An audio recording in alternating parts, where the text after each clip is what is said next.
Merci de nous rejoindre sur ANN24 pour cette nouvelle édition du journal de la CAN. Deuxième journée aujourd'hui de cette Coupe d'Afrique des Nations 2008 qui se déroule, comme vous le savez, au Ghana. Après la première journée marquée, je vous le rappelle, par la victoire du Ghana, le pays hôte qui a difficilement battu la Guinée sur le score de 2-1. 3 matchs étaient au programme aujourd'hui, Nigeria, Côte d'Ivoire et Bénin-Mali dans le groupe B, puis Maroc-Namibie, la deuxième rencontre du groupe A.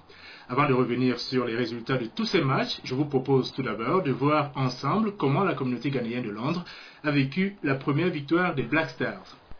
Ambiance contrastée au sein de la communauté ghanéenne de Londres, alors que le pays accueille depuis ce dimanche la 26e édition de la Coupe d'Afrique des Nations.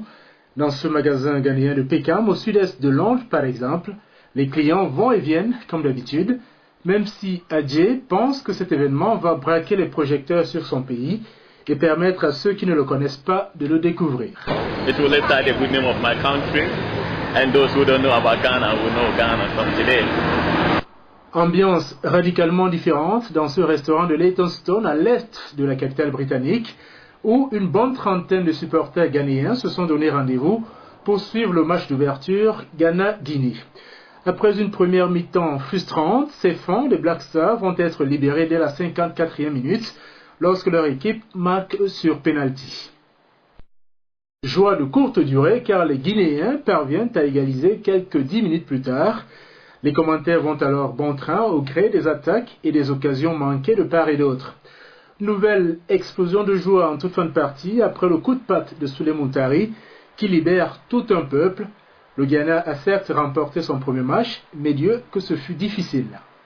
It wasn't an easy 2-1 though. We struggled, but we still enjoyed the game. But that's the way football is in Africa.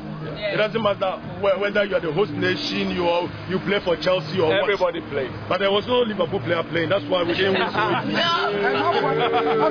Peu importe la manière, seule la victoire est belle pour ces clients du Garden City Restaurant qui vont chanter et danser jusqu'au bout de la nuit. Dans le match du groupe A qui a opposé la Namibie au Maroc, les Lions de l'Atlas n'ont pas fait de détails face à des Namibiens bien tendres. Score de cette rencontre, 5-1 en faveur des Marocains, avec un triplé de l'attaquant Soufiane Aloudi. Au classement dans ce groupe A, le Maroc est en tête avec 3 points, le Ghana est deuxième avec 3 points également, mais un moins bon goal différence. La Guinée et la Namibie ferment ce tableau avec 0 points chacun. Venons-en maintenant au choc de la journée dans le groupe B, un choc qui opposait le Nigeria à la Côte d'Ivoire, un match qui s'est soldé par une courte victoire des éléphants de Côte d'Ivoire, 1-0. Le but ivoirien a été marqué en deuxième mi-temps par Salomon Kalou à la suite d'un exploit personnel.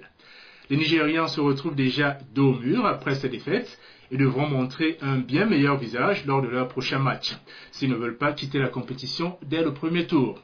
Toujours dans ce groupe B, les Aigles du Mali ont eux aussi pris un bon départ, même si ce fut laborieux, en s'imposant face aux Écureuils du Bénin sur le score de 1-0, un but marqué sur pénalty par Frédéric Kanouté. Le classement de ce groupe se présente comme suit. Le Mali et la Côte d'Ivoire sont en tête avec 3 points chacun. Le Nigeria et le Bénin occupent les 2 dernières places de ce classement avec 0 points. Le programme de ce mardi 22 janvier prévoit l'entrée en liste des équipes du groupe C, avec le duel tant attendu Cameroun-Égypte qui démarre à 17h GMT et puis Soudan-Zambie à partir de 19h30 GMT. Voilà, fin de cette édition du journal de la CAN. Merci à vous de l'avoir suivi. À demain.